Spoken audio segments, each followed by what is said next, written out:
Thank you, Tammy, and good morning, good afternoon, and perhaps evening to everyone, depending on where you are in the world. Today is an exciting day, at least for me. I don't know how you're feeling. I'm just feeling all the things today, but joy, excitement, a feeling of accomplishment, just thinking about and reflecting on what this day, HIV is not a crime awareness day, means to me. In our third year of this awareness day, and I couldn't be more proud of just knowing how far we've come as a movement, as a community, as a people living with HIV, and whatever other communities that are represented here today. And so I'm just happy to be here and to also share this moment, this platform with Kerry Thomas, someone I've had the pleasure of knowing for a number of years now. And I'm glad that we have this opportunity to host this program today. And so thank you to the SERO Project and to everyone that is gathered here today. And so, Kerry, do you want me to go through our agenda, or would you like to? Yeah, I'll add, and I'll turn it right back over to you. Again, I'd like to, this is a truly heartfelt welcome to everybody that's attending today. And I'm so happy to see so familiar faces, so many familiar people in the chat, because this is my sense of gratitude, and this is a powerful day. And we're going to go into the history of this, what it means for me and SERO and everyone that's involved a little bit. But I just want to take that moment of pause and just to say thank you, and I'm glad to see everybody. And I'll turn back over to you, to Robert. Okay, so I'll just do a quick rundown of our agenda today. So we will discuss the developments and around the HINAC Day logo. I'm not sure if many people are familiar. We kind of started off with a different logo in our first 2 years, and so now we have a new one. And so we will have to receive some developments and understanding like what that is about, and how the logo you presently see now it came to be.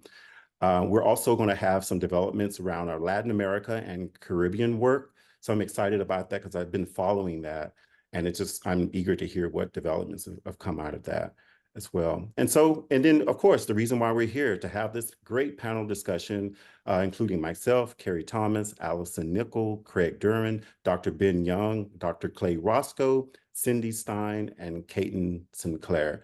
So again, hold all your questions. We want to at least give our panelists a chance to speak today. This is a 2 hours, but you know how it is when it gets good. Time tends to run out. To have the discussion as well as capture and answer any questions that you have within the allotted time. All right, so I think our next slide is regarding the HINAC Day global logo. Oh, of course, Kerry and I are your facilitators here today. And if you don't know anything about us, our bios are being shared in the group chat. All right, the HINAC Day global logo. And so I'm going to turn that over to Eric, the SERO Communications. Eric Fleiter, he, him pronouns, Communications Director for the SERO project. You probably noticed a new look for the HIV is Not a Crime Awareness Day.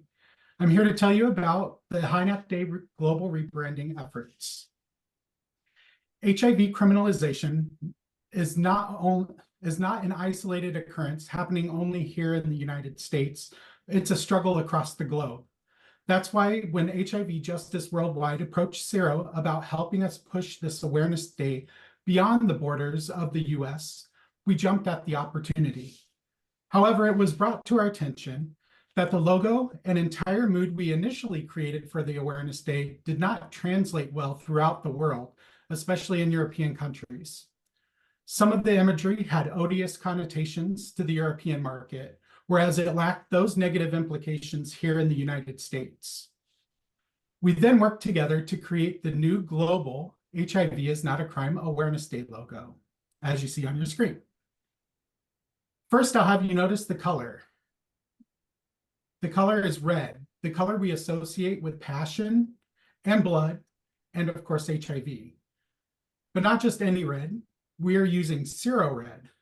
We chose this hue to honor the HINAC Day founding organization. Next, you'll notice the fingerprint. The fingerprint signifies that everyone's experience with HIV criminalization is unique and is what brings us together on the journey to decriminalize our health status. The final component to the refreshed logo is the HIV awareness ribbon, the first symbol used to raise consciousness of any health concern, a symbol that is still used globally to connect us in our movement to better the lives of people living with HIV. But it goes well beyond a logo. Here's SERO's co-executive director and HINAC Day founder, Kamaria Laffrey, and her insight to the HIV is Not a Crime Awareness Day global rebranding.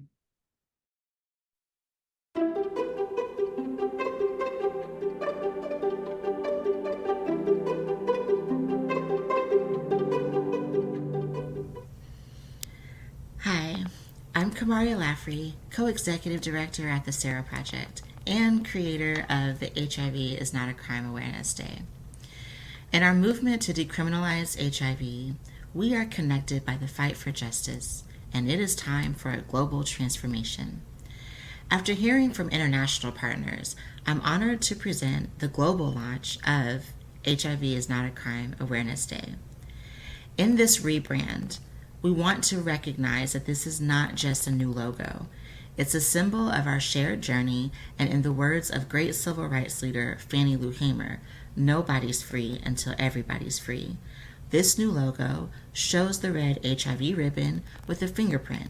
This signifies our unique imprint on this movement to decriminalize our health status and the stamping of our presence in the fight against the systems that create and support surveillance, arrests, and prosecutions impacting thousands of people across the world. Our rebrand ignited the statement, which serves as a reminder to remain committed to the communities and individuals impacted most by harmful laws and statutes, as our theme for our global presence is, you care about ending HIV criminalization, you just don't know it yet. The hope is this new branding will help advocates, allies, and accomplices embrace change in this newly created visual identity that reflects the unique and intricate tapestry of humanity. We hope this helps anchor us in the global commitment to fostering understanding, breaking barriers, dismantling carceral systems, and sparking positive transformations across borders. From local communities to global movements, our rebrand seeks to amplify the voices of those striving for the decriminalization of HIV. It's not just about a single day, it's about strengthening the pathway of liberation for Black, Indigenous, people of color living with HIV, LGBTQ+ communities, and other communities systemically marginalized. May these efforts foster collaboration to end laws that harm these communities. Join us in this transformative journey. Share our message, engage in meaningful conversations, and be part of a movement that unites us all. Together, we can create a world where awareness leads to action. HIV is Not a Crime Awareness Day because change starts with us. Together, let's make every day an opportunity to let people know that HIV is not a crime. Thank you.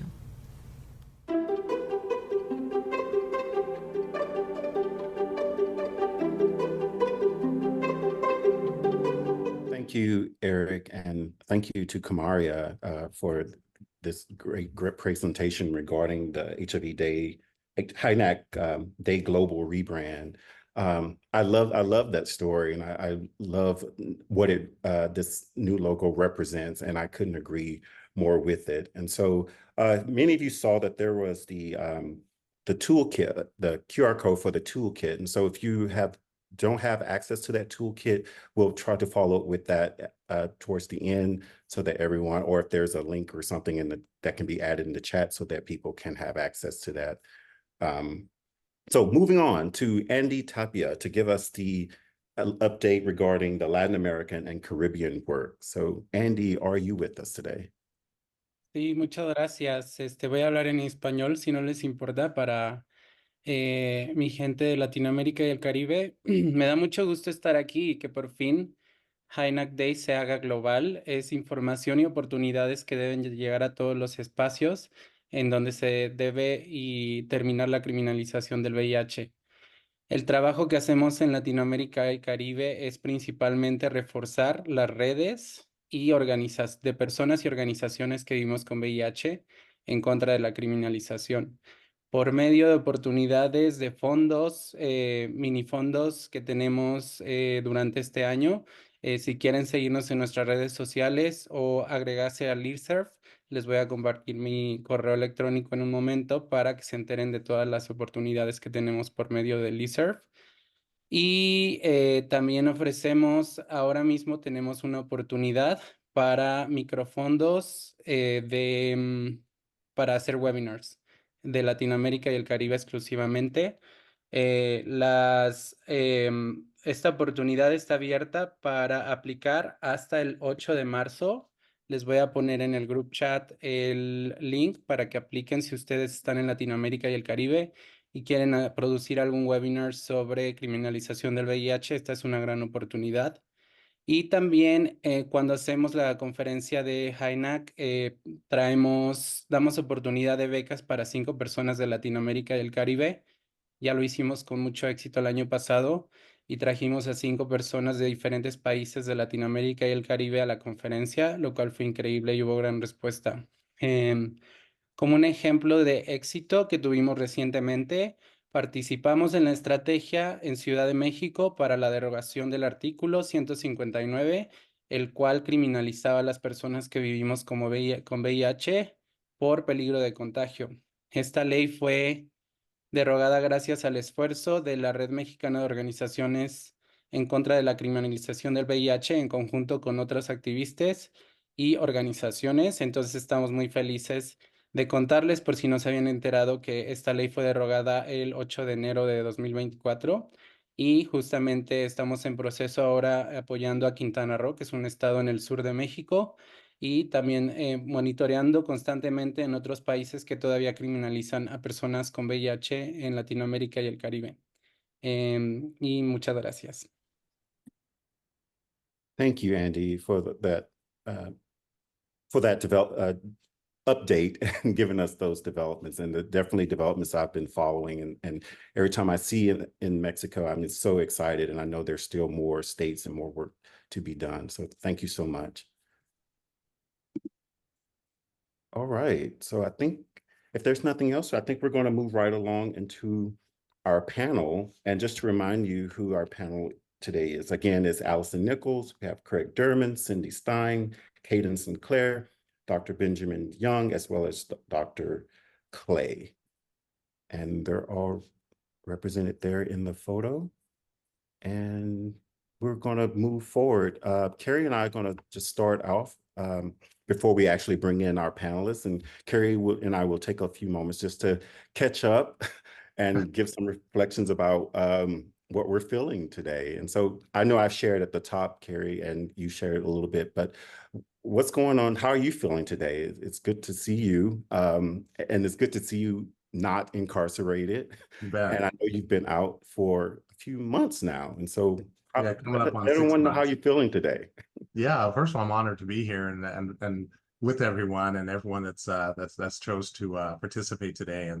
And you know, with you, Robert, and like again, maybe you could touch on a little bit of our history, or we can share that. And for multiple years, you know, this is I've been waiting for the opportunity to be in the same space as you, you know, and to share, you know, our common experience. And maybe that's we can start with. I know that everyone's aware of this HIV is not a crime awareness day, but maybe we can start off with, because you were in my mind, the godfather of this movement for me.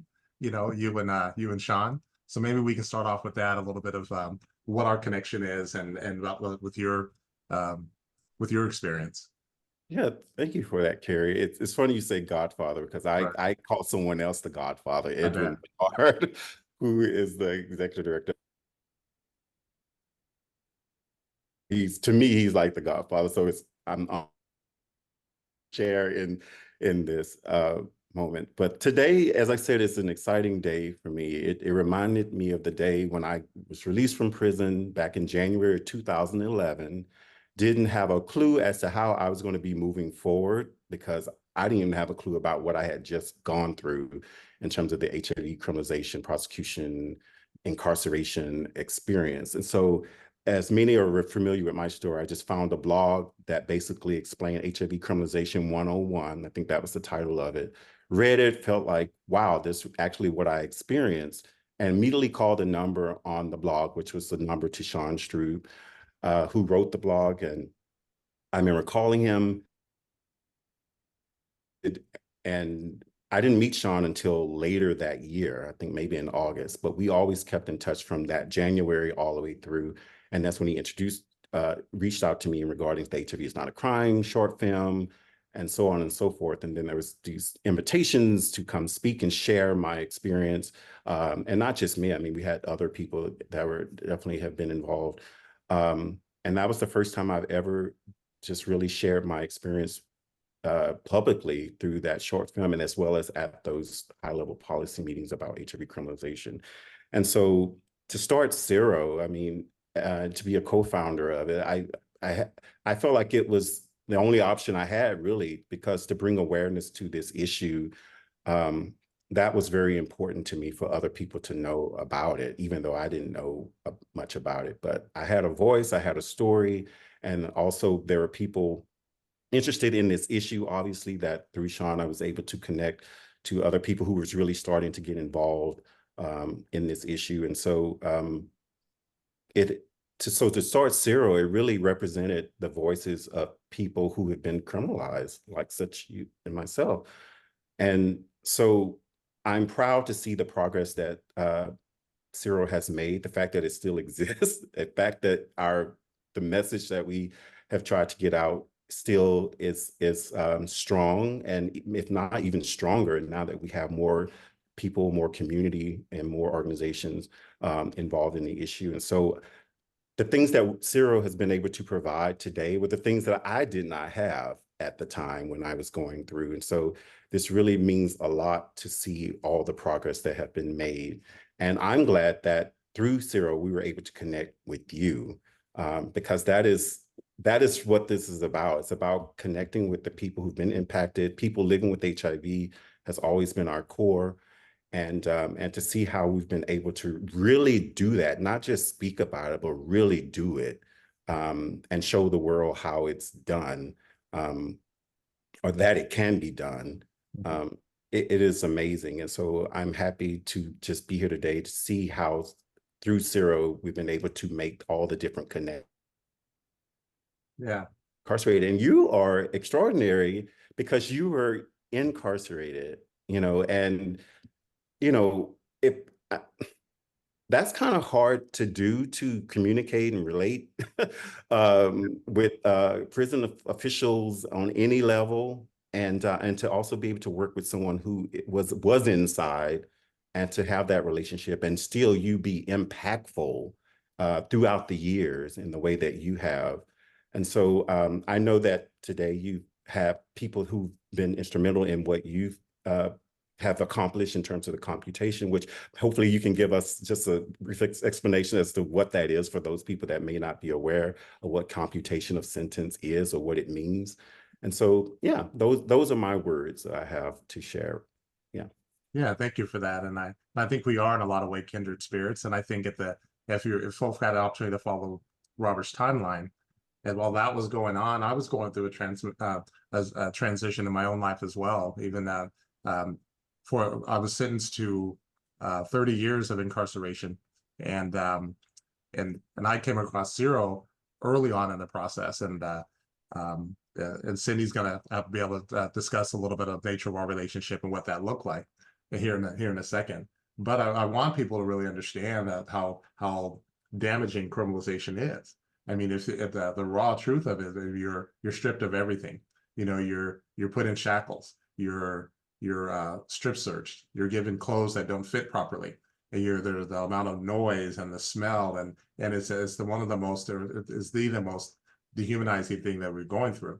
And then the confusion of being HIV positive and trying to get my medical needs taken care of, and all that's going on at the same time. And yet you're demonized to the point of that simply because of the illness that you have, that you're considered less than. And I took that to heart, and it was really disheartening for me to have to put up with that. not to mention the level of, and Robert, I'm sure you can, hopefully you can agree, the drama and the heaviness of being in a correctional facility at any level is something that is really a challenge at the, and I'm probably downplaying a little bit, the level of challenges. And so, and I want to emphasize that is how dangerous that is, because it was early in that process when I had the opportunity to speak with Sean, and that was amazing because it was through someone, and we all of us that know Sean, when he's determined, he's determined. And so he came out to visit me because he was talking about some kind of group of people that were working to fight HIV criminalization.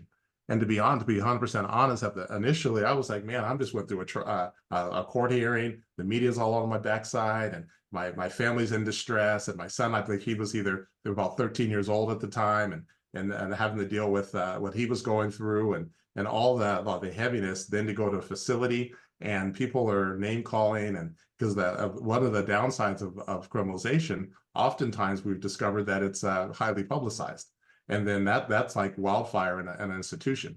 And so, and excuse my language, and sometimes it was racial overtones. And I remember walking back, and it's almost humorous in hindsight, but inside prison, they also have a jail, or the hole, oftentimes it's called, inside the facility. And so it took me a while to find the humor in it, but I'm walking to my unit, a guy underneath the fence in segregation yells out, "Hey, that N-word, he has AIDS," screaming it out. And I remember feeling offended at first. And I'm like, wait a second, this is a guy who's in the hole barking at me, and so that some guys that I were around, because the amount of attention that it drew, they and this is one of the turning points for me. They said, "Hey, we'll make some food in the unit, so you don't have to go to dinner, go to the chow hall." And I remember at that point, I had to make a decision. If I'm going to be here for 30 years, am I going to hide for 30 years? Am I going to be up front in 30 years? I chose to be up front for 30 years because my mentality is I'm not going to go that. The question was, how am I going to serve my time? How am I going to serve my 30 years? And I didn't necessarily have an answer, but I knew I wasn't going to cower on my bunk. Fast forward a little bit, about a month or two later, that's when I met Sean. And Sean was very instrumental in my approach, because everyone who knows Sean knows that he can be very persuasive. Is that a safe way to put it, Robert? I mean, he can, and so what initially was intended to be an hour conversation, I had the honor of spending 8 hours with him and a couple of meals out of the vending machine. And so that's my story of why I want to be an advocate. And I want to be really clear, and that's one of the reasons we invited all the panelists to speak today, is because I want to give everyone two things to understand, is that it is a long process. And so it's a process that may not get the intended result that you're looking for, but it's about helping the next person and helping the next person. My intent to start telling my story, I didn't want to live like that. What I mean by that, in the shadows anymore. I don't want to be fearful anymore. I wanted to get the truth out there about how dangerous criminalization is, and how painful, how disruptive, and at the end of the day, how unjust it is.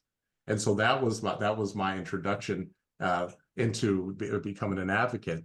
And I think that the people that we're going to hear from, can speak to that a lot better than I can. And I'm anxious to hear their story. And finally, what I'll say for now is that it's such an honor to have these folks here with me today, because it never for day one was it a me thing. And I want people to understand how important it is. And SERO does a fantastic job of this, how important it is to have community support in multiple areas in order to get the goals that we meet. We talked about early on, Robert, is that how it's about relationships and then connections, relationships and connection, building relationships, maintaining those, nurturing those relationships in order to get the goals that we want. But more than anything, I want people to understand that it is a long, grueling, steadfast process. And again, it was never my intent. It was my hope, perhaps, deep down. But I never thought I would see the outside of a prison without 20 to 25 to 30 years. And so I'm thankful for the support, the help, the knowledge, the wisdom, the tears, the conversations over a 15-year period that developed that led to the commutation process, which was a process to where in the Idaho system, the Parole Commission has jurisdiction, for lack of a better term, to determine if you can modify your sentence. And so it was the work of all the panelists that we're going to hear about that made that a possibility, even a slightest possibility. And I'm anxious to share little anecdotes with each of them because each one was such a unique relationship. And so let's jump into that. But that's where you're asking what the commutation process is asking specifically, is asking the parole commission to modify or to change the decision of the district court. And it's one of the most unique options that the Idaho system does have.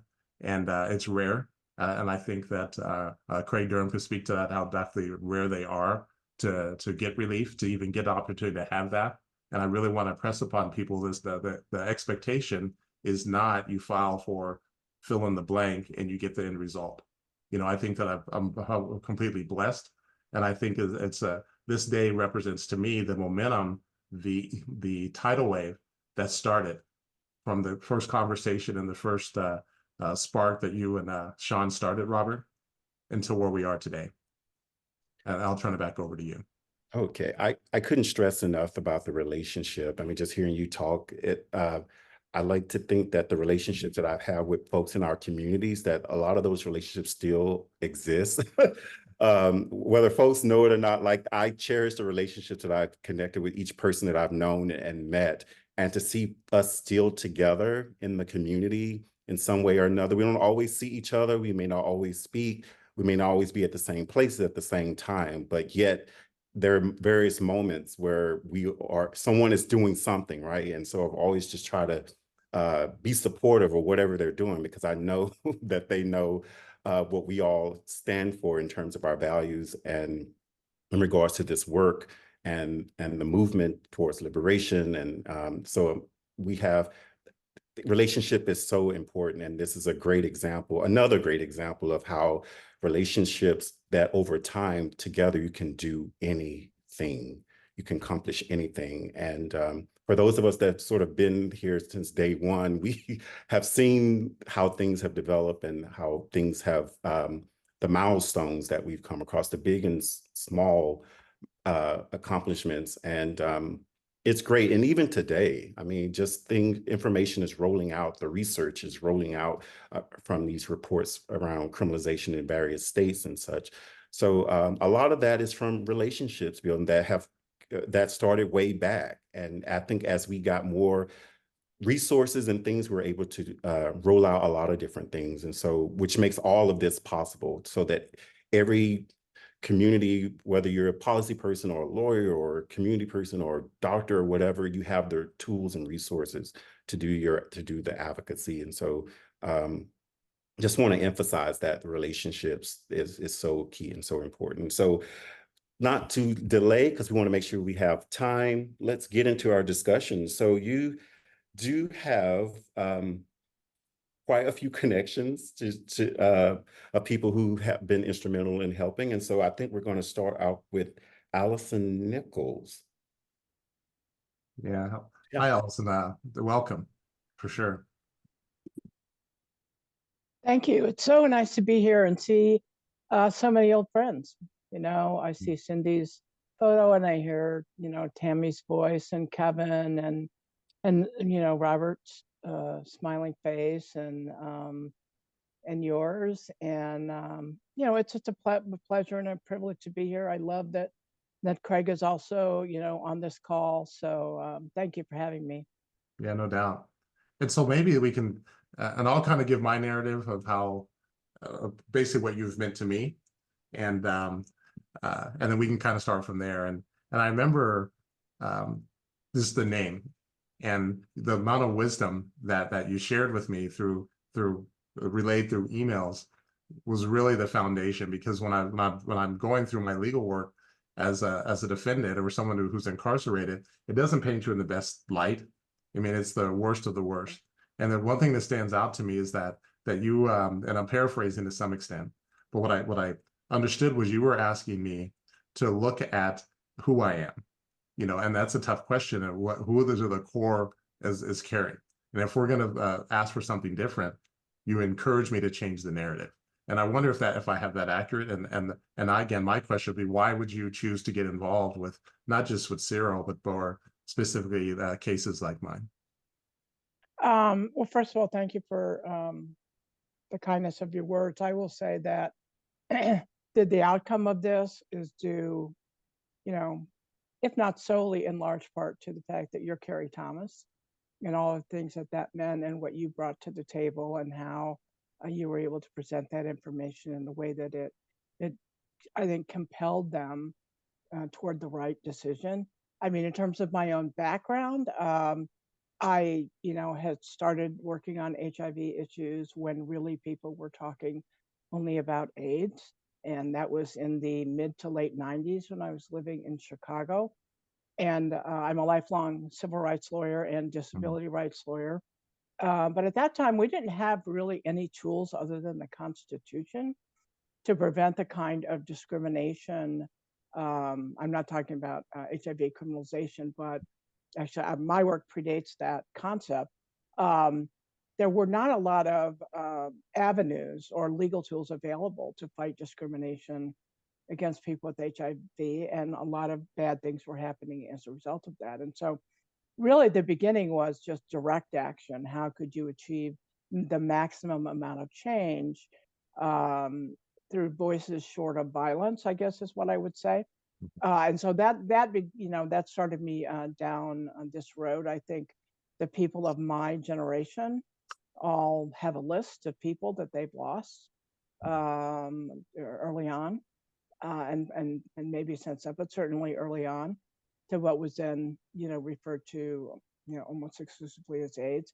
And so then in 1990, we got the Americans with Disabilities Act, which here in the United States is a federal civil rights law that finally gave some protections against discrimination to people with HIV and AIDS. And so we finally, had some legal tools to work with. And that's about the time I went to work for the United States Justice Department. And so for those of you who don't know, inside the U.S. Justice Department, there's a Civil Rights Division. And so I'm fortunate to live in a country where we pay some of our citizens to protect the civil rights of all of our citizens. And that was my job there. And it was really when I started there that I started to get into, I was in charge of all of the HIV work and worked on the National AIDS Strategy. And this became an increasing problem. Criminalization. We're very good at criminalizing problems in our country. We tend to take things we don't like and criminalize them. I mean, that's just the way it is. And so I did as much as I could from inside the Justice Department. And there were some limitations there, but we rolled out a national AIDS strategy that talked about criminalization. I co-authored an article with two of my justice colleagues with what is here in the United States, the Centers for Disease Control, which is sort of in charge of infectious disease, about HIV criminalization laws.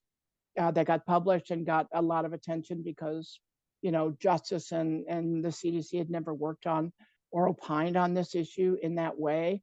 And so that was sort of the beginning of my work on criminalization.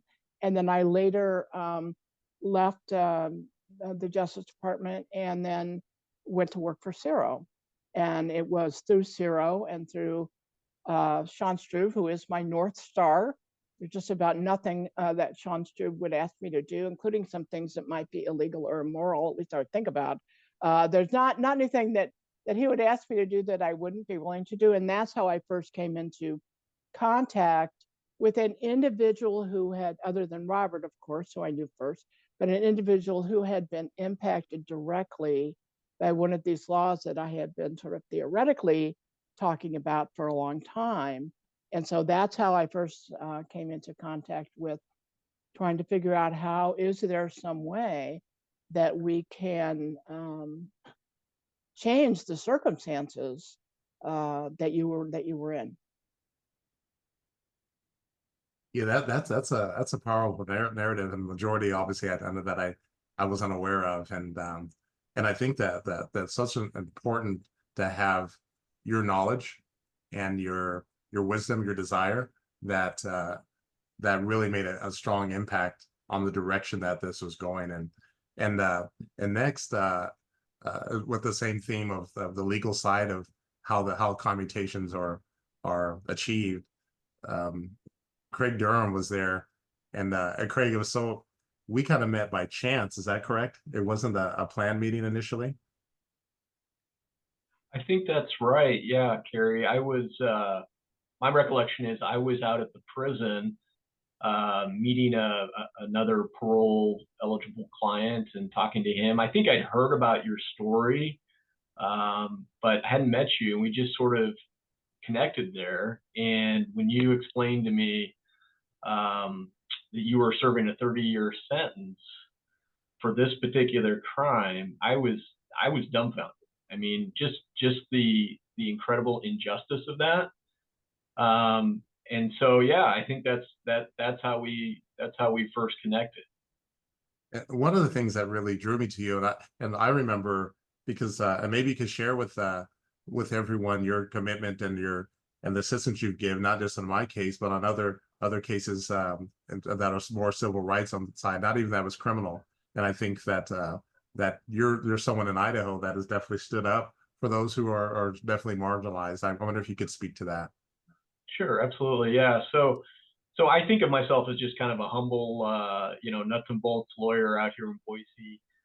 But I did learn a long time ago that what gives me purpose is helping those who are marginalized, who are, ostracized by society, kind of the power imbalance between the individual and the government and the state. And so I've tried to kind of fashion my practice in that direction. My law partner here in Boise and I worked on the first marriage equality case in the Ninth Circuit. We also worked on a gender affirming care for one of the prisoners out here in Idaho. And the reason I do that is because, like I said, it gives me purpose and meaning. There's a lot of areas in the law that, to my mind, are kind of soul deadening. That you can just you work long hours chasing something that just doesn't give you that kind of purpose. So so absolutely, that's what we try to do. And when I saw your case, Kerry, you'd spoken earlier about the commutation process a little bit and how hard it is. And I often don't take those cases, and I almost kind of try to discourage individuals that reach out to me, because here it is so rare to even get a hearing on a commutation petition, because as Kerry said, you're essentially asking the parole board to change your sentence. And you got to understand, the parole board is appointed by the governor. It's kind of it is a political body. A lot of these folks are like retired law enforcement, that kind of thing. And so that's sort of the attitude you're going up against. So normally, I just say, I can't help you with that. That's just not going to really go anywhere. But when Kerry told me his story, and the folks from the SERO project reached out, it was just clear to me that this was a compelling case. And I personally didn't have much to do with it. It was Kerry. Kerry put in all the hard work that really made the case. And so, yeah, so that's how we met, and that's kind of how we started on that path. Yeah, that's so much. Thank you for your time on that, and don't downplay your role a little bit. And I think that I think Cindy, I'll ask her to speak about it, and I got my tissue ready just in case, because the relationship Cindy and I have formed over.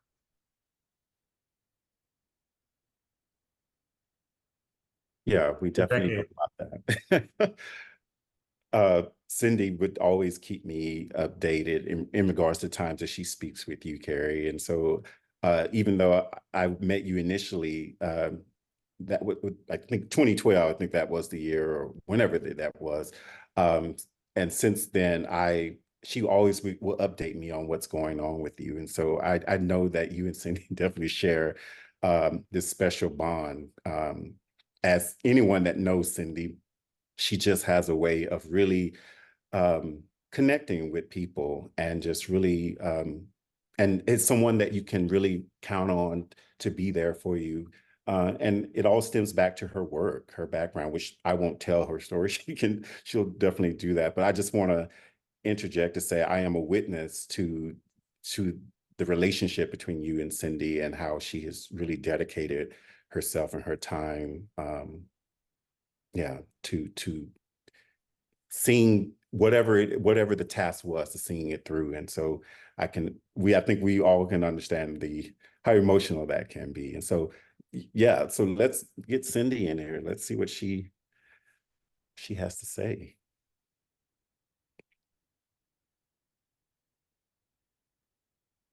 Oh, geez. Hey, Cindy. Hey, how are you? I'm doing all right. Wow.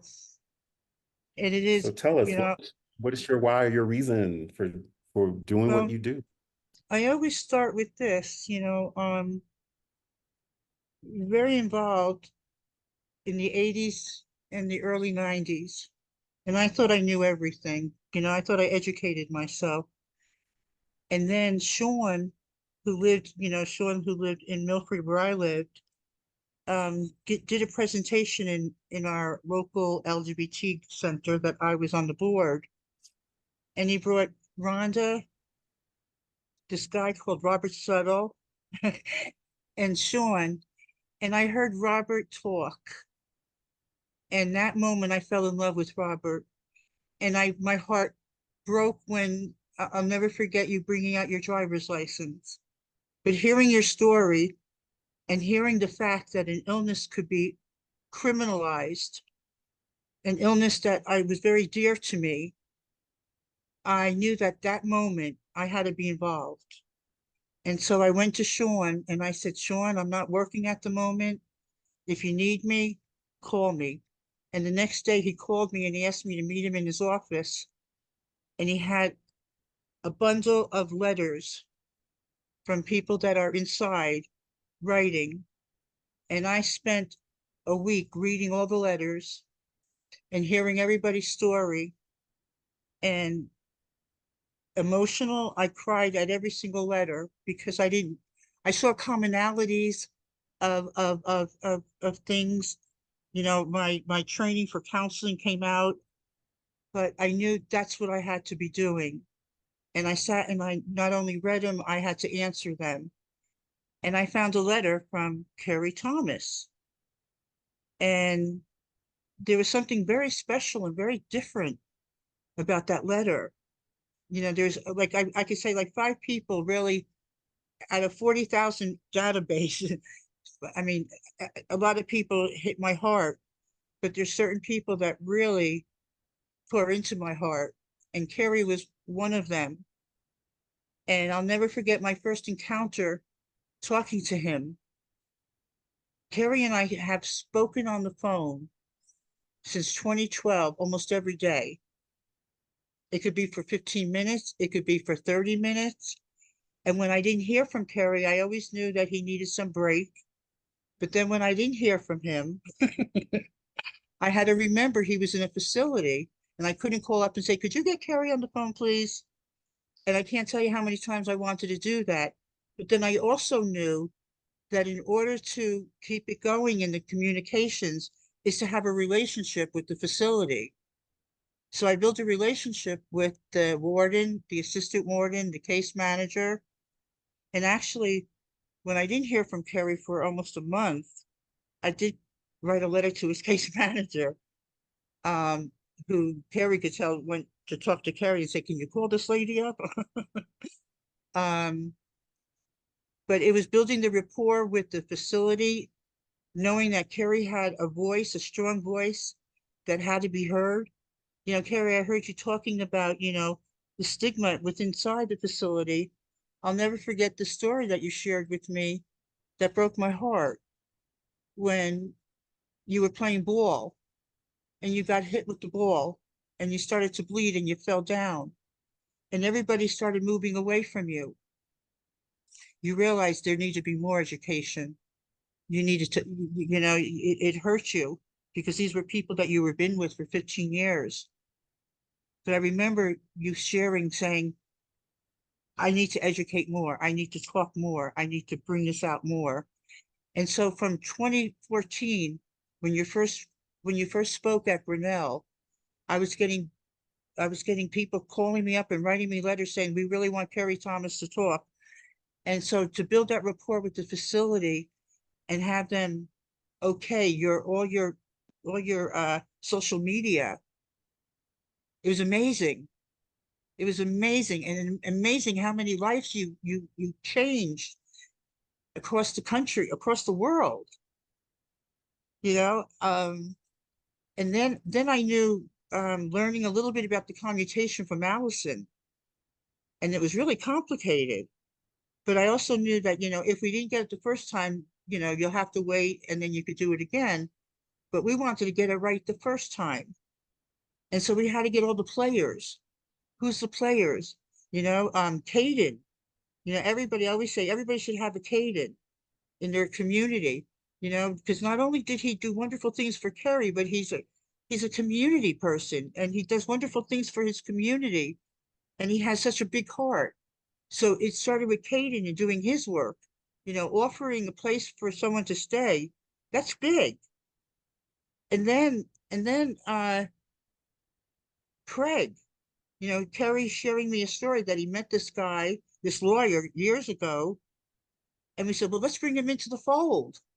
Let's talk to him. Let's see what he, you know, and he was so generous with his time to talk about it, you know, and then trying to get the records. We had to get all of Kerry's records, and working with the facility and working with the lab and everything. It took us a good 3 months to get the first half, you know, Allison writing letters and then, you know, whatever, we finally got it.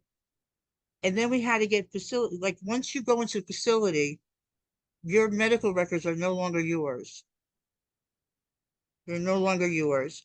So I had to work with this woman who lied to me, and I never got anybody fired before in my life. And I needed to get her fired because she was in the wrong position, because she had somebody's life in their hands and she was screwing up. So we got rid of her. And then we finally got the records, and then Alice, we sent them to Dr. Ben. And he did his magic with it. He had to go through hundreds and hundreds and hundreds of pages. You know, so we had Kayden working on one end, Dr. Ben working on something. We had Craig working on it. It was an amazing team. And then, of course, Kerry, you know, taking matters in his own hand and writing his own commutation. You know, and then Sean, you know, Sean being the umbrella. It was an amazing. It taught me how to do commutations. It taught me that, you know, we have a magazine called Turn It Up, Staying Strong Inside. And I'm hoping that this next issue, we could do what it is, a commutation, what is a reentry, and using all of this information to get people to start thinking, family members who get the magazine, you know, because we need to include family members. Everybody's involved. And I am so emotional right now, and I'm talking fast because to sit here and watch Kerry and watch him, and you too. I'm so proud of you, Robert. You know, both of you. You both have my heart forever. I am so proud to be part of this team, and I don't think it's ever going to end. You know, we're going to do good work, and I'll stop talking. Can I follow up on that just a little bit, Kerry? First of all, I love you, Cindy Stine. It's so wonderful to hear your voice. This is Allison. Thank you for that. So I just wanted to say a couple of things. First is people in the audience might be wondering, well, why was it commutation and not an appeal?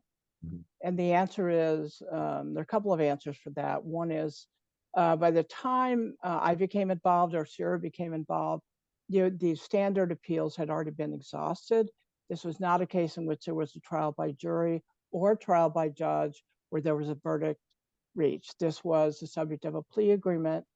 And so the traditional available appeals had already been exhausted, which is why we went on a search for a different method to change the circumstances. And I think when a lot of people hear the words commutation, they think that's something that only comes from a governor, and that means you are immediately released. And in many cases, it does mean that. But in the state of Idaho, you can also get a commutation that reduces It doesn't let you out immediately, but does reduce the amount of time you have to spend before you become eligible for release. And that's what happened here. And so I just wanted to clarify for people who might be wondering that, and say that there are a very specific set of ingredients that have to go into a commutation. So one is, we wanted to emphasize, of course, all of the amazing work that Kerry had done that had brought us to that moment, and who he is as a person. And also, I think it's important for the person who was the accuser to weigh in this set of circumstances. Sean was able to get a letter saying that that person had no objection to his release. I think that was a very powerful and important piece of the ingredients.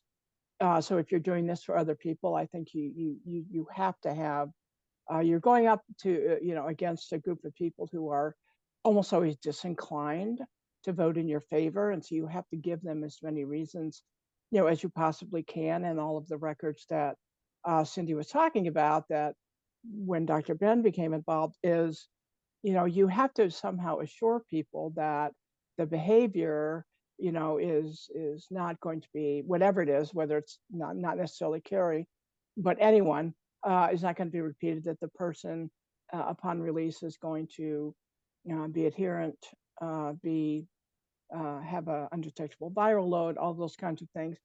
It's really important to educate them about HIV, because the mythology around HIV, a lack of education, I won't single out the people in Idaho, but I think it's a more general problem.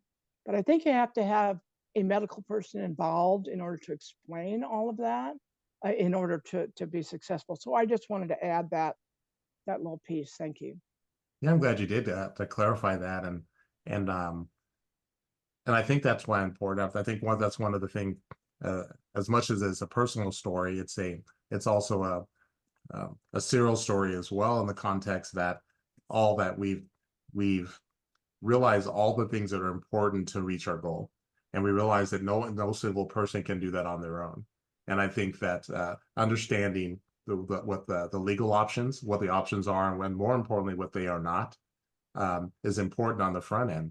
And then, because you're right, the appeal process with the courts it's a grueling process in and of itself. And I can't say enough, and I develop a thick skin with the phrase of, it's never a no, it's simply a not right now. It was kind of, and I think that's kind of what gets me through the advocacy, because there's going to be far more no's than yeses. But in my case, we're just waiting for the one yes. And so with all the no's, because they're right, my appeals were exhausted, and although they agreed on some of the principles, it wasn't enough to change to make a decision in my favor. And that's the norm. And so it is that layer of tenacity, perhaps, that was developed, and integrity, and all those things, and all those ingredients were formed by, I stopped hearing the word no, and I only heard the word not right now. And that motivated me to learn more, to read more, to reach out more, and those type of things. But without a question, we as a group decided, where Allison and it leads into to Ben, is that we had to find the medical facts, because at the end of the day, this is a health and safety conversation. And one thing that Allison encouraged me to look at was, what exactly did the sentencing judge, if we're asking the parole commission to change what the sentencing judge did, or his decision, the why, we had to describe what it was and what it said. I'm going to paraphrase a little bit of that. He sentenced me to 30 years because he believed that I was not safe to be in society. And so that hurt. I mean, to be honest, that was, when you're reading that, that's like, damn, excuse my language, but I was like, that's a harsh statement. I mean, he's saying that to my wife, he's saying that to my son, he's saying that to my coworkers. He's saying that to Kayden, that this man, we cannot trust him any longer in society. And so we had to change that narrative. And that's where Dr. Ben, and I'm so thankful that you chose to join us. And that's kind of, what is your why that you were willing to participate in this this task of reviewing that? Because one thing that we have to change the narrative globally about HIV. It's not a personal thing. HIV doesn't care if Kerry Thomas is black, white, trans, whatever. The HIV doesn't care about that. And then with the conversation of criminalization is to personalize it and say that person's bad or that person's X, Y, and Z. And so, Dr. Young, your motivation to help us with understand the medical facts of the case, I think that had played a large role in the people getting relief. Well, let me start by just saying how delighted, joyful, and honored that I am to be on this panel and to see all of you, names that have crossed my desk now in various forms for over a decade. And until this webinar, actually, I lived and worked in my sandbox with the hope that what we did made a difference. And Kerry, your story was one that really made it a massive difference to others, but also to me. But I think it's probably useful to give you a little bit of my journey to how did I wind up here on this panel today. And a little bit of this is the journey of doctors and HIV, which I think is worth noting. I went to medical school not thinking I was going to be an HIV doctor because HIV wasn't even a thing then. I actually wanted to be a pediatric oncologist. And then AIDS happened, and I won't drag you through the details of it, but I actually still thought of myself then, and to a certain degree now, as a physician scientist. And when I started this, I thought I was just going to be a laboratory researcher, professor of sorts. And then I became a clinician in the darkest days of AIDS. I was once quoted by saying, you would have to have a heart of a lump of coal not to be impacted by the lived and dying experiences of thousands of people who entrust their care to you. And that, in essence, was my journey, which ultimately led over a decade ago in my previous job. I should say, for disclosure, I am now an employee of a global pharmaceutical company called Beef Healthcare, who endorses my presence here today to talk about HIV and criminalization. I'm one of their global medical directors, and my job is to represent science and health and human rights all over the world. It's an amazing, crazy opportunity. But in the context of criminalization, in my previous job, I was a chief medical officer of an international organization called IAPAC, the International Association of Providers of AIDS Care, and that's how I met Sean. And a decade ago, we fully appreciated that HIV medicines saved lives, restored health, prevented onward transmission of HIV to sexual partners and babies. And we understood that stigma, discrimination, and criminalization, which is the malignant state-sponsored version of discrimination, were the core things that prevented people from fully benefiting from the investment in science and medicines and policies, and ultimately cost people's lives and wellness. And so criminalization represented, in a sense, like the most malignant version of things that had nothing to do with science that prevented people from living their lives. And so the journey really was recognizing the egregious miscarriage of science, of scientific process, and the fruits of that science, which is both scientific awareness, but also the medicines, to make sure that those things were actually adequately brought forward in the context of criminal law. And so one of the keys, the capstones of my career, was serving as one of the organizers and then later a author of the 2018 expert consensus. And I'm reading the title because I didn't memorize this, the expert consensus statement on HIV science in the context of criminal law. There were 20 authors, distinguished scientists from around the world, and we all adjudicated all of the literature on HIV transmission, on the risk of transmission, the impact of HIV medicines on the lives of people who were living with HIV. And the bottom line of all of that, many years, it took us 3 years to write that document, was that we were able to bring in a scientific peer-reviewed journal the statement that HIV is actually difficult to transmit, And single sexual acts have very, very low risk. And moreover, even if HIV is transmitted, life expectancy for people with HIV is essentially normal. And so we recognize that the laws around HIV were written in a time when those things weren't true or not known. And so HIV transmission was seen as attempted murder. And the laws that were written in that time also reflected that from a prosecutorial perspective. And we were trying to, update the criminal law, or provide a basis for updating criminal law in that context. So we actually got consensus and published this article in a scientific journal in 2018, which was the year, Kerry, where I first heard your voice live, because you and I co-presented at that meeting in Amsterdam. You from Idaho, and that changed everything because it made it real. It wasn't just a theoretical process, and the document really was game changing. It was foundational for lots of people and for me, because we used that document in multiple cases around the world. And it became the blueprint for how people like me, doctors or other people, could use science to argue successfully for commutation or other legal avenues that reverse HIV criminalization. And so for me, again, it's been an incredible process. And I think of me now as an HIV physician scientist, clinician, amateur policymaker, and human rights activist in reverse order.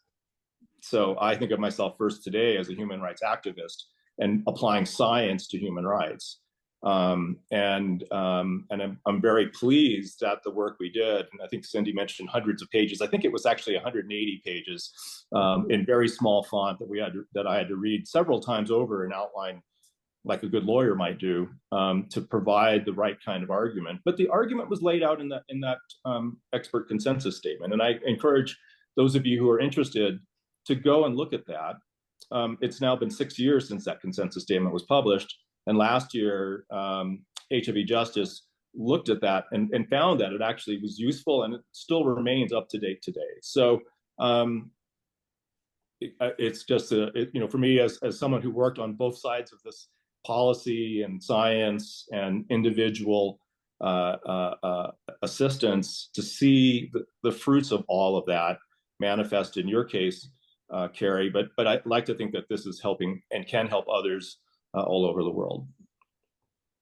Thank you, Ben, so much. And that is one of the beauties of HIV is Not a Crime Awareness Day. That why we celebrate that every day. It's an opportunity to reflect on where we're at, where we're going, and to take a moment of pause and to exhale and say, wow, our work, this is what our work has led to, and I'm happy to be a part of that. And one final thing, Ben, I remember when Cindy sent me the copy of your letter that I was going to submit to the Pro Board, and it reminded me, and I didn't really realize it up front, is how heavy criminalization laid on me. But were you, and the part that puts out is that were you able to say that I could not transmit with based on the medical facts, and that made my chest come up a little bit.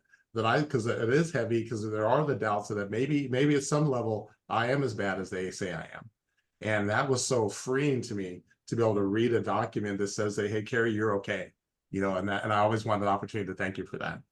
So we've heard from our attorneys, that we have to have the legal side. We heard from Dr. Young that we have that the importance of defining the medical facts. But in order for my commutation to be successful, and I didn't realize I could be so weepy. In order for my commutation that could be successful, I had to have a place. I had to tell the parole commission I needed a place to go. And so Kayden, who I've known for close to 30 years, really stepped up. So yeah, Kayden, what's your why? Well, Kerry, you're my why. I couldn't believe working with you when it happened that someone could come in and steal someone's life away so easily without any thought to justice or the fact that you're so intelligent and caring and funny and everything about the type of people that should be working on so many other things in society, and to watch that just taken away, and how powerless I felt. There was nothing I could do. I'm so grateful for SERO. You guys, thank you so much. You know, when you're sitting in a position like I'm sitting and not directly involved, and something like this happens and you need to turn somewhere and you have nowhere to go, and you watch a judge and lawyers and things that people do, the lack of discovery that happened. I was sitting in a position where they should have asked for the email exchanges or the camera footage or, you know, any of that, and they didn't. And they lied to me and to other people. And it was all that Kerry was such a bad person and had to be hidden away, and it's not true. And Kerry, God, it breaks my heart to hear you being made to feel that way. It's not true. It is a complete injustice, and it should never have happened, and it should never happen again. I'm really glad that this panel exists, and this organization exists, and the people peripheral to it exist. And you know, I feel like a little bit of an imposter sitting here, because the good work that everybody on this team does, that's so directly involved, it just makes me feel like, you know, the little that I can do for one person is not enough. I'm hoping the message that I can send is, and that is, when you're feeling like there's not a lot you can do, you know, maybe think about the things that you can do to provide resources, a place to stay. I'm very fortunate that I'm sitting in a position that I have a safe place and resources and a way to protect the community around me, not just Kerry, but in a number of other ways. And being so welcomed. Cindy, every time you speak, I just feel like this giant heart surrounds me. So you're so kind. And I think the important thing here is, when you are feeling powerless and you are feeling that there's not a lot you can do, every little thing you can do in your community helps. I mean, outside of this type of issue, the world is not a very fun place right now for a lot of people. And a lot of futility is felt around how I can change things and what can I do. And, you know, honestly, building community locally and building the little things you can do locally with the people around you, joining forces, helping out in small ways or big ways or however you can, is the best thing you can do. Contributing to organizations that you believe in, pouring time into things, listening to these messages and spreading this message so that awareness is there. Those are huge things. Education and awareness is probably one of the biggest things people can do for free. They don't have to necessarily be the authoritative voice, but it makes a big difference when everyone around you understands that this is not a crime. And the people that are involved in this could make a bigger impact in life if we just treated people with the fairness and with the care that everyone should be treated with. So that's my why. My why has evolved. My why went from watching somebody I cared about just disappear through all the years of trying to figure out what I could do. You mentioned records. I had to fight with the court to get the audio recordings of the sentencing. They kept claiming that they were unavailable, and then pieces were missing. And I was so furious. And so I refused to back down, and I got them all. As a matter of fact, I still have them archived, and I refuse to ever let those go. But when an opportunity presents yourself to do something, even if it's just helping provide a space for people to gather, that's what you can do.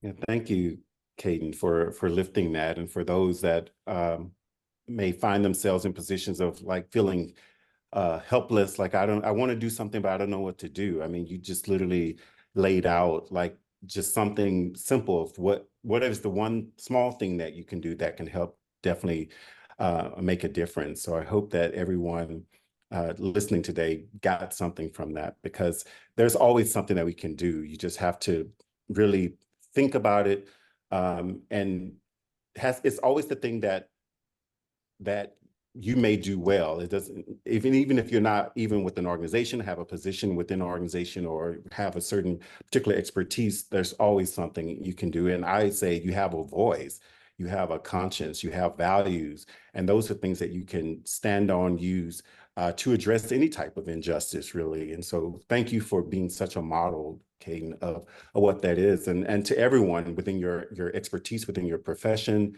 as I always say, everyone should have a social justice it has to be a personification as part of your identity, no matter what field you're working in, because you never know when you might be called on to actually have to stand up for what's right. Not necessarily in a criminal context, but just in terms of human rights or just any type of equality, economic justice, or anything like that. There's justice in everything. So I think, Cindy, you wanted to comment. Yeah. Oops. Yeah, I just wanted to add, what I forgot to add is a shout out to Kevin Lish, who's in Idaho, Oh, no doubt. who runs the coalition in Idaho. He introduced me to all the different organizations, and through that introduction, I was able to talk to them, and they wrote beautiful letters of recommendation that was very important to the commutation. Of course, we had all the national, but the local was really, really important. So, thank you, Kevin. Yeah, that's extremely well put.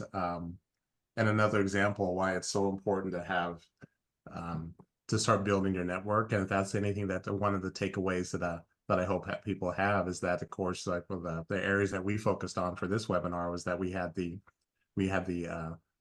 legal aspect, then we had the medical aspect, and then also the community aspect is equally as important, if not more. And it's also interesting as I'm hearing people talk, and that's Kayden eloquently put, that what's so interesting, the things that meant the most to me are sometimes just the smallest things. And it wasn't so much that Kayden opened up his house to me and has been so supportive at every step of the way. I remember, Kayden, just the time that he has a biodome, and I didn't even know what a biodome is. And after a while, the facilities, you can exchange emails now in the facilities. And it wasn't that way when I first went in, and that you were willing to share that with me. I had that on my little tablet for years, and I always could look, and a lot of those little things that allow people that are incarcerated or in a bad situation, those little things are a component of giving hope. And so everyone that's been on the panel, there's one time or another that hope has been with me, and I always remember, just seeing Craig in the hallways, because he wasn't the one that he's only going to talk to his clients, through letters. I mean, he was oftentimes in the facility and talking to people, and so he's definitely well known. It's the same thing. It had nothing. He wasn't there to see me, if you remember that, Craig, and that you had other things to do, and I happened to be at an office that I worked at inside the facility, and they had like just some chairs. And that was one of the meaningful things. I don't think we even talked about my case specifically. We just sat and talked. And those little things, when we talk about relationships and connections, it's the little things that matter. It's having the moment when people ask, what can I do? Just have the conversation. Why HIV is not a crime awareness day, and why we say that you care about ending HIV, because we want to start having those conversations, that whether or not I'm professional, whether or not it's just my neighbor, whether or not it's just that I'm not sure what I can do to help out the cause, just talk. Because one of the biggest standout for me in criminalization is that it's the charge is that I failed to disclose my status. But then once that happened, and disclosing the status is about having a conversation. But when the courts, what I felt of the court system, it got to the point where having an honest discussion, we didn't want to hear it anymore. You're bad, go away, and that's it. And so that was confusing to me. You say I don't disclose, mean I don't communicate, but the statute by nature doesn't want us to communicate. And that's a very strong and mixed message that I think that needs to be addressed. I'm thankful for the Idaho Department of Corrections in many levels. They allowed us to have a conversation. The moment that Cindy, and all of us know that Cindy can be very persuasive. Is that a safe way to put it? Is that the polite way to put it? And that she initiated the Department of Corrections started having a conversation. Why can't we think outside the box? Why can't we allow someone to be in Zoom meetings and talk about things across the world? And that empowered me to say, yeah, why can't we? And I guess that's the message to the audience when we're talking about this special day. Why can't we? Why can't we end this epidemic of criminalization? Why can't we allow people to live stronger to the fullest of their lives? And I hope that this panel has been able to bring out that we can, that there is a way. Is it hard work? No doubt. I don't think anyone would ever say that it's not hard work, but it can be done. And I think that's the main point that I'm so thankful that everyone joined us today, that it can be done at every level, from the people like myself, the people who are incarcerated level, from the professional level to the friendship level, to the community activist level, to the I'm just not sure what I can do level. It takes every one of us to achieve this goal. And I don't know if that makes any sense, Robert, but I know you have more to add on that. Oh yeah, I think you all have said it, and it just, to me, as many of us, I think, would agree that this really just shouldn't be happening in the first place. Or that it was in place when it was, or these laws were enacted when they were. However, they never went back to look at them. They just let them go on and still will allow them to go on even today, even with all the advancements and everything that we know in regards to science and treatment and things like that. And I just see that our advocacy is just poking holes in all of their justification as to why these laws should still remain. And so I felt very confident about this issue when I started, which is why I said yes to it, because I recognized it was an injustice, and it sent a message that was just like, this is not right. This is not the right narrative. This is not what everyone living with HIV, even though I didn't know anybody really living with HIV at that time.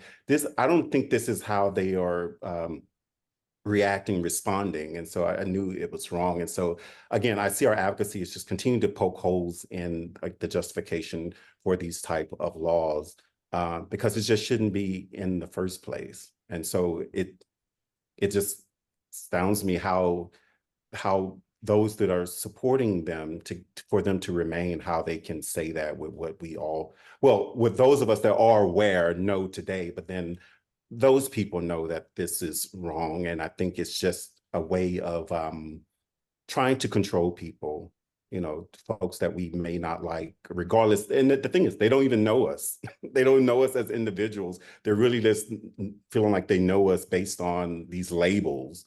And based on our race, based on the fact that we live with HIV, based on that we are, convicted felons, the labels, things that they give us. That is what they're looking at. They're not looking at who we are as individuals. And that is unfortunate. And that's why we have to continue to uphold and affirm human rights in this country and all over the world, really, because it's just not, that is the right thing to do. I wanted to give, because we have a little bit more time, we have about 30 minutes left in the webinar, and we don't have Dr. Clay Roscoe with us. So Kerry, I hope that he can make it, but if not, can you tell us about Dr. Clay Roscoe and perhaps his connection to you, and just so that we have that on record and recording, and so that everyone knows about him. Yeah, I'd be honored to. And yeah, he was called away to another meeting, and so he was going to try to join later in the meeting. But Dr. Roscoe at the HIV Service Clinic in Boise. Well, let me back up. The HIV Service Clinic in Boise has been the actual only clinic I've ever been involved in. And Dr. Roscoe was one of the first doctors that, and I believe he talked yesterday, I believe, and he said that I didn't realize that was the start of his residency that we met. And I remember early on, I was a hot mess. I didn't, because when like you, Robert, I found out my HIV status when I was going to join the military. And knowing what I know now, perhaps what I heard and what they said were different. But if anyone can remember we're old enough to remember the Peanuts cartoons, it was like wah wah wah. That's all you heard when they were talking, and all I heard was wah wah wah. Well, 6 months, wah wah wah, maybe a year, wah wah wah. That sentence, and that's all I remember hearing. And so and of course this was in 1988 when this was going on, and so I in a roundabout way said goodbye to my parents. You know, I didn't use those terms, but I thought that I believed what the military doctors were telling me. And so, and sadly, that short period of time, I did not take a sober breath. You know, it was, I figured that's it. I said my goodbyes and I'm ready to move on. And Dr. Roscoe's coming on right now. And so it was interesting that when all that was going on, and it was around the 30-day, you know, someone from who I'll never know his name, that the clinic sent someone over to check on me, a welfare check. And they took me down to the clinic, and I'm thinking, this is it. This is the 6-month point. The doctors were right. And I remember what I heard again was, when was the last time you had a hot meal?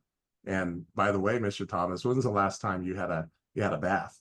You know, you're not dying of AIDS. You know, you're dying from quit drinking, try to hydrate and drink some food.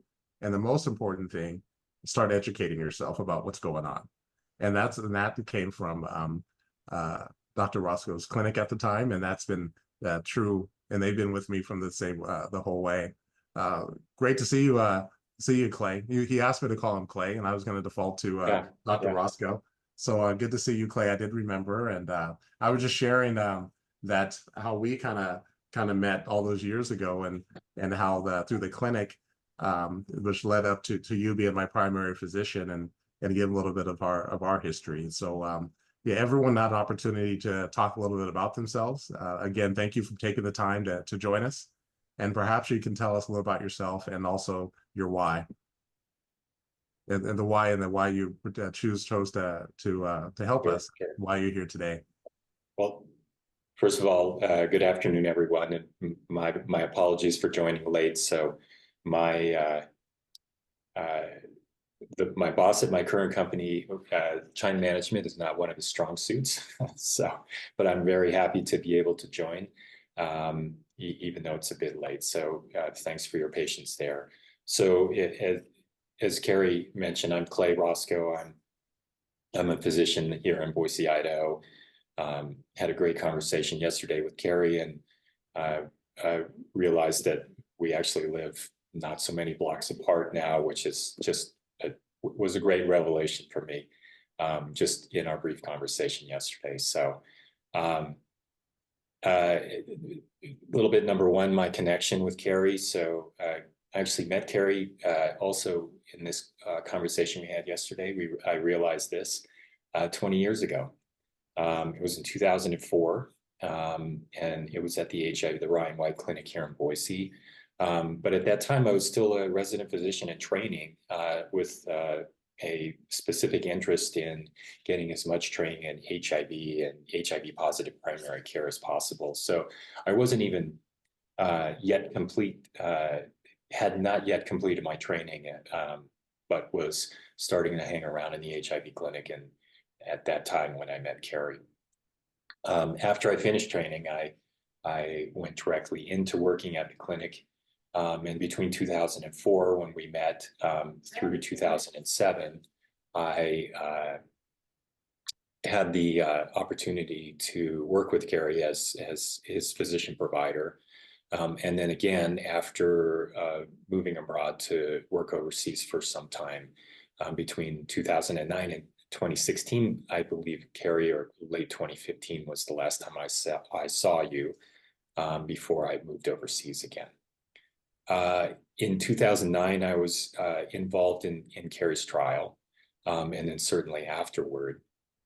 And one thing immediately comes to mind anytime I think about this, and I think about Kerry's journey and the steps that the parts of that journey I've been able to travel with Kerry, and that was during the sentencing. In 2009. So there was a lot of local organization for individuals to come and speak on Kerry's behalf at the time of this, the sentencing at the courthouse. There was a line, and the line was being maintained by a guard or another employee at the courthouse, but I do remember them being in uniform. And there was a very peculiar thing that was happening where this individual would say, you need to move here, you need to move forward, you need to move backwards in the line.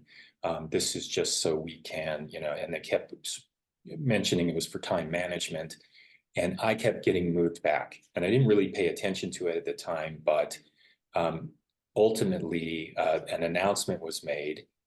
There were many people still in the line. They were letting one person go in at a time to speak speak in front of the judge, I presume, because what happened is they made an announcement that said, well, we're out of time for individuals to make comments. Thanks for coming, but you'll be unable to go in. And I was in that unable to go in part of the line. And then very quickly realized I had been systematically moved back. And my presumption is that I was identified as a physician who was speaking on Kerry's behalf.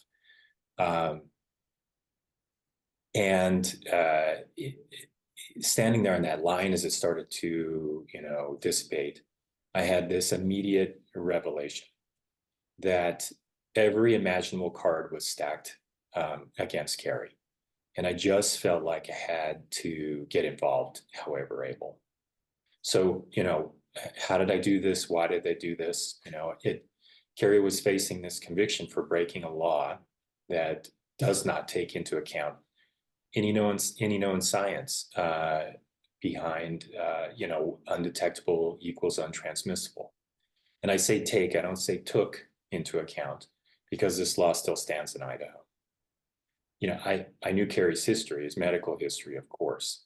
And it just was really clear to me that I needed to do whatever I could to try and bring scientific facts into the narrative, because there were no facts, scientific facts in the narrative at that time.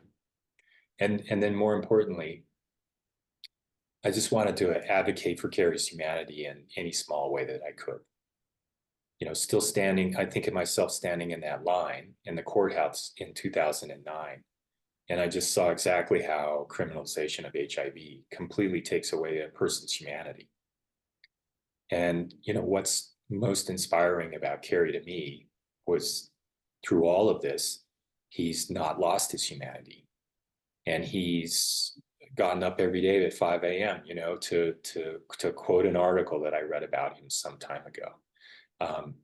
And this is what he did when he was incarcerated, is every day get up and say, I need to do the work. And over time, in doing that work, he also established himself as an amazing global advocate for others, facing these same challenges. So just as Kerry has said, singling out and defining people by their HIV status is senseless and it has to stop. I agree. And like Kerry, I'm willing to do my part to see that this happens, that, this senseless singling out per your status goes away. So finally, I was asked, to make some comments on how to get involved. So obviously supporting SERO, and then also getting involved locally. And I was talking with Dr. Sky Blue, who's a coworker of mine at the HIV, who was at the HIV clinic for many, many years. He's still in practice here as well. And, Sky and I have been involved in the past here in Idaho when there's a bit of momentum towards, with a few legislators that show some interest in potentially changing this law. We've been unsuccessful to date, but, get involved and stay involved locally is certainly something I'm continuing to hold myself to, as well as Dr. Blue. I think the two of us will never not look for those opportunities, and when they come, we'll dive right back in and try and change the way people think about this, and more importantly, change the law here in Idaho. And then finally, think locally, think globally, act locally. I say do both and go global. So Kerry, I don't want to put you on the spot, but I do want you to think about and potentially speaking again at IAS. I'll say personally, for me, it was a highlight at the International AIDS Society. This is the global HIV conference. When you spoke in 2018 in Amsterdam from your cell to a global audience in the Netherlands, where IAS was held. And it had a massive impact on everyone that was there, including myself. I think it would be great for you to speak again in now a very different context to show, all the, to show the progress that's been made and how you're still committed to this issue. So I don't want to sign you up for anything, but I say let's all advocate to get Kerry back to speaking at IAS, in the near future. Yeah, no doubt. So yeah, we had a couple of, thank you for your kind words, sure. And it's interesting that what it was shared to me at that sentencing hearing, and what I internalized is that, and this is one of the dangers of criminalization and with the stigma with HIV. I felt that I was being told that the clinic, in this case, Dr. Roscoe, it always reminds me of what my attorney told me at the time, that they didn't confirm your narration of the illness, is and I believed him. And I didn't think that I was let down by the clinic by any stretch of the imagination. What I actually felt was that in order to protect other people and other patients, there was a need to separate, and I was okay with that. I understood it, and I went to, and it wasn't until going into my appeal and my post conviction, the legal work, that I found out there never was that conversation, and that Dr. Roscoe was left standing in the foyer in the hallway. I see your hand up, Ben. Do you have something to add to that? Yeah, actually, I wanted to say, Dr. Roscoe, how impactful your words are and how relevant they are.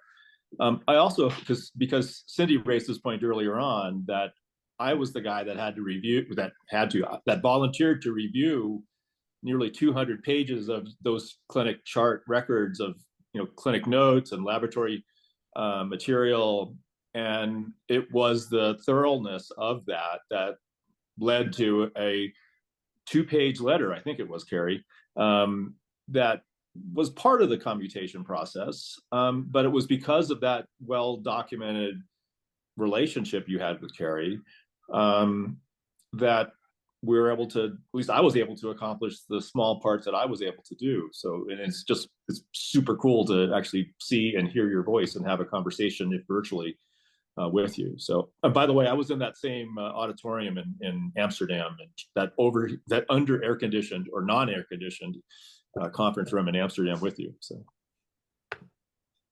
I was there as well. I remember that moment. And Kerry, that was another highlight of the moment, just knowing the fact that I knew you and to see you speaking. Yeah, it was just amazing.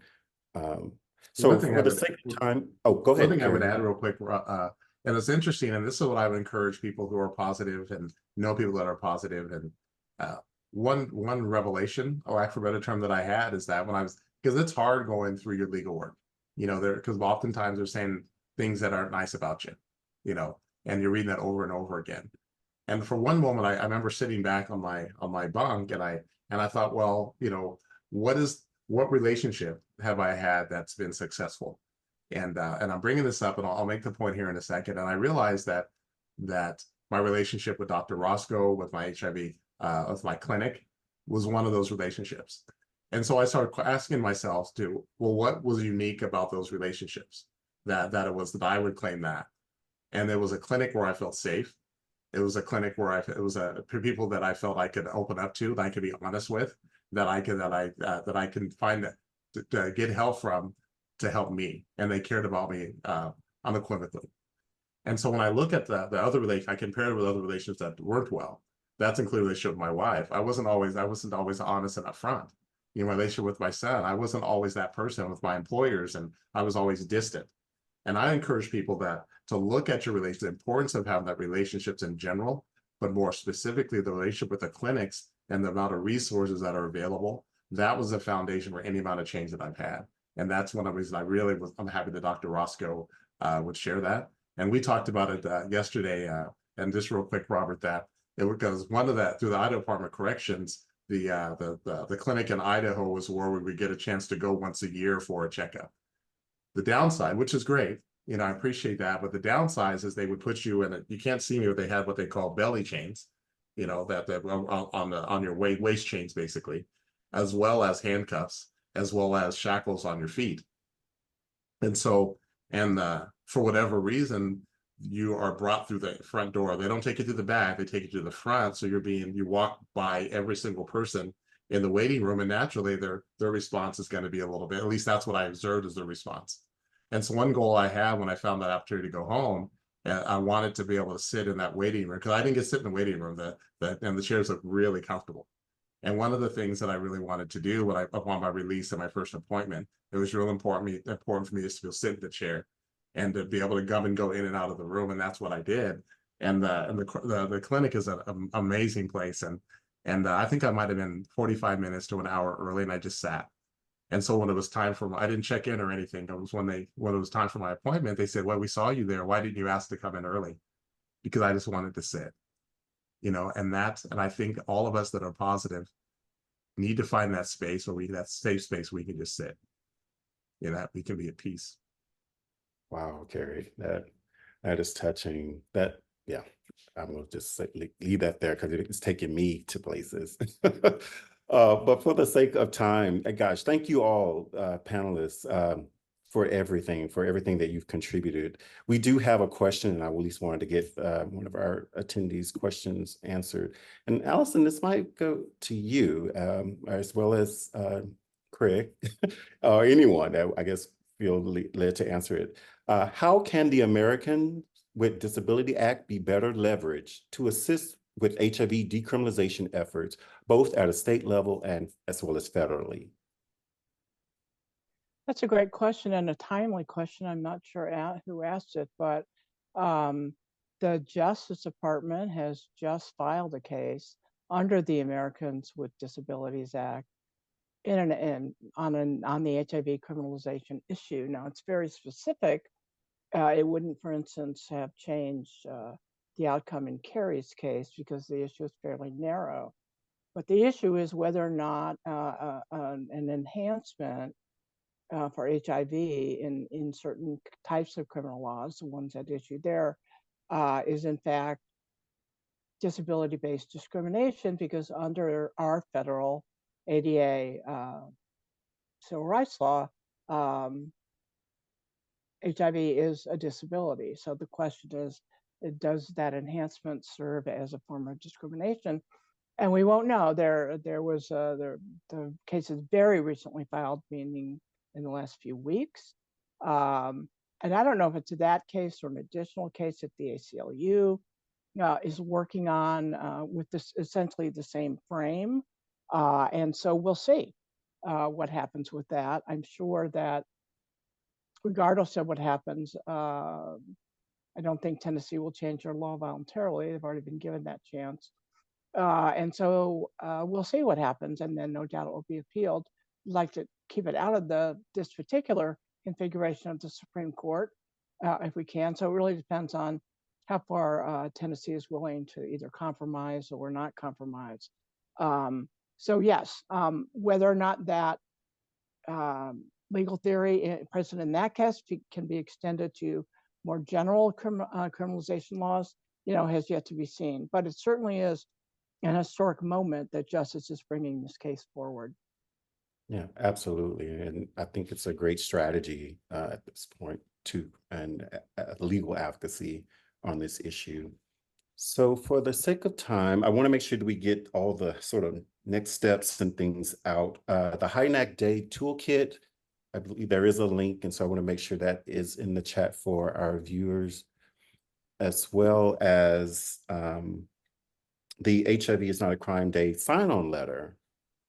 Yeah, so these are next steps. We have a sign-on letter. So since 2022, we've had over 75 organizations and over 100 individuals sign on to show that they care about ending HIV criminalization. So if you have not signed on as an individual, or if you're part of an organization where you can make decisions about being on the sign-on list, please feel free to sign on and also share with your staff, with your network, in regards to the sign-on letter.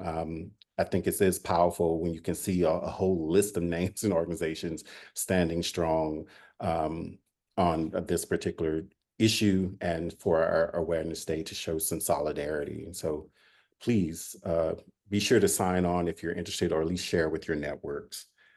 And I think we have one more slide. Yes, joining SERO. So I'm going to leave this to you, Kerry, to promote. I was so sure I was not gonna do the classic Zoom and forget to take mute off, but I almost made it all the way through.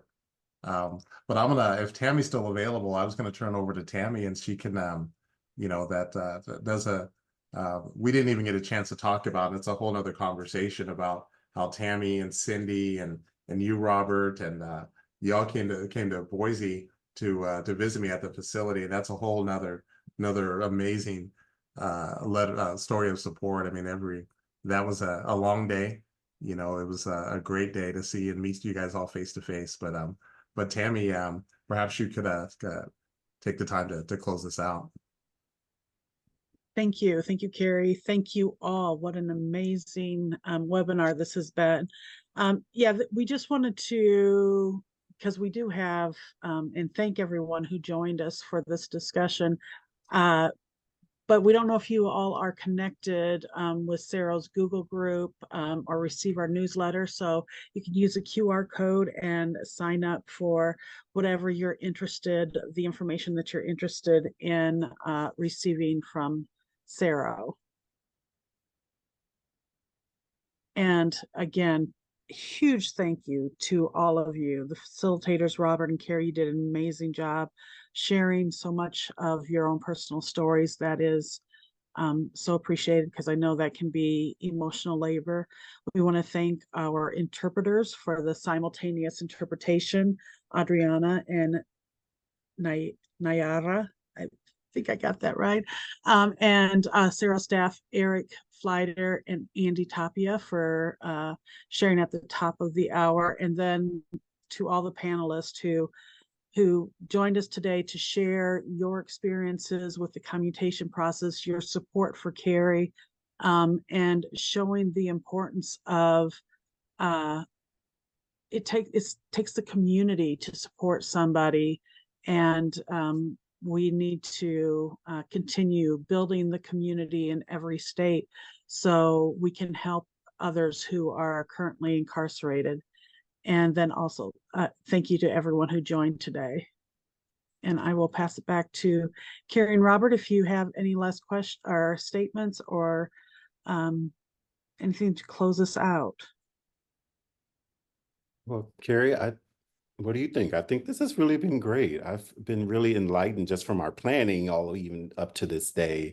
I think this was so great. It's just so great to do this on this particular day, in this moment, and with your story and your journey, like all of this sort of coming together, and all the comments that have been made by the panelists today just really edifies the importance, the possibilities, the power, the magic, whatever you want to call it, of how to do what we're doing and to make a difference, and to know that it works.